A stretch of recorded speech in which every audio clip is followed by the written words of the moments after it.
She stood in his small kitchen with trembling hands and tear-filled eyes, a woman who commanded boardrooms yet could not command her own heart, and said the words that would change both their lives forever.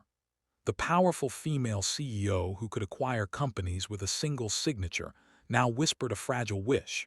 She wanted a baby. And the exhausted single father staring back at her felt his world tilt when he realized what she was asking. He had lost so much already.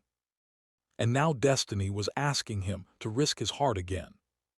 Before we continue, if you believe in kindness, second chances, and the quiet miracles that change lives, please like this video, comment your thoughts, share it with someone who needs hope, and subscribe to Ripple of Kindness.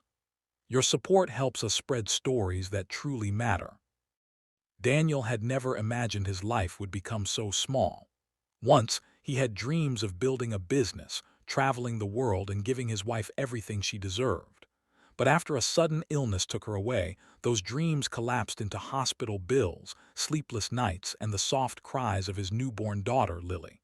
The world didn't stop when his wife's heart did. It kept moving, demanding rent, groceries, school fees. So Daniel moved into a modest apartment, took freelance accounting jobs, and learned how to braid his daughter's hair while burning toast every morning. Across the city, Victoria Hale ruled a glass tower that reflected the skyline like a crown. She was the youngest CEO in her company's history, a woman who turned failing divisions into profitable empires. Employees admired her discipline. Investors trusted her instincts. The media called her the Iron Lady of Innovation. But behind the polished image and tailored suits was a quiet ache she could not discuss in shareholder meetings. At 38, she had everything money could buy, except the one thing she had always wanted, a child to love. Their worlds collided unexpectedly when Victoria hired Daniel as a temporary financial consultant to reorganize a struggling branch of her company. He arrived in simple clothes, carrying a worn leather folder and the fatigue of a father who hadn't slept properly in years. She noticed how he never complained, how he stayed late not for recognition, but to ensure the numbers were honest and transparent.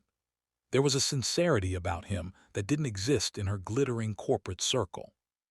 One evening, Victoria saw a small pink drawing fall from Daniel's folder during a meeting.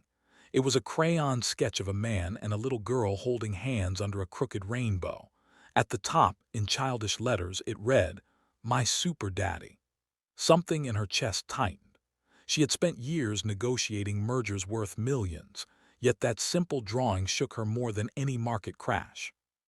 Over time, she learned about Lily.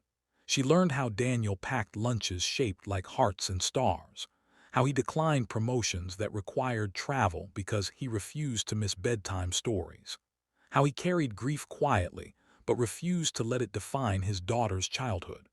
Victoria found herself staying late not because of spreadsheets, but because she wanted to hear more about a life built on love rather than ambition. But life had not been gentle with Victoria either. Years earlier, she had sacrificed a relationship for her career, convinced there would always be time later. Later never came. Medical complications made it clear that her chances of conceiving naturally were fading fast. The doctors spoke in clinical tones about statistics and procedures. For the first time in her life, Victoria faced a problem her intelligence could not solve. The idea came to her slowly, like a whisper she tried to ignore. She did not want a faceless donor. She did not want a transactional arrangement. She wanted her child to know the warmth of a good father, even if circumstances were unconventional. And the only man she trusted with something so sacred was the single dad who had already proven what real fatherhood looked like. When she stood in Daniel's kitchen that night, her heels clicking awkwardly against the modest tile floor, she felt more vulnerable than she had in any boardroom. She explained her medical reality, her longing, her fear of ending up alone with success but no family. She told him she didn't want to replace Lily's mother or disrupt his daughter's life. She simply wanted to build something honest, two adults helping each other create the love they both valued. Daniel felt overwhelmed. He had promised himself he would protect Lily from instability. He feared judgment, misunderstanding, emotional complications. He wondered if he was strong enough to open his heart again after loss had nearly broken him. Yet when he looked at Victoria, he did not see a CEO asking for a favor. He saw a woman terrified of an empty future. Days turned into weeks of reflection. Daniel spoke to his daughter in simple, gentle ways about how families can look different but still be full of love. Lily, with the uncomplicated wisdom of a child, asked only one question: will the baby need a bedtime story too? That question dissolved many of his fears. They decided to move forward carefully, with honesty as their foundation. The journey was not easy. Media rumors began when Victoria was spotted visiting Daniel's neighborhood. Colleagues questioned her judgment. Some accused Daniel of chasing wealth. Others accused Victoria of being reckless. There were tense meetings, sleepless nights, and moments when both nearly walked away to protect their reputations. But something unexpected happened during the struggle. They started spending more time together, not as CEO and consultant, not as two people negotiating an arrangement, but as friends learning each other's fears.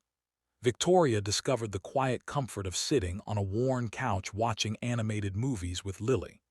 Daniel discovered that behind Victoria's composed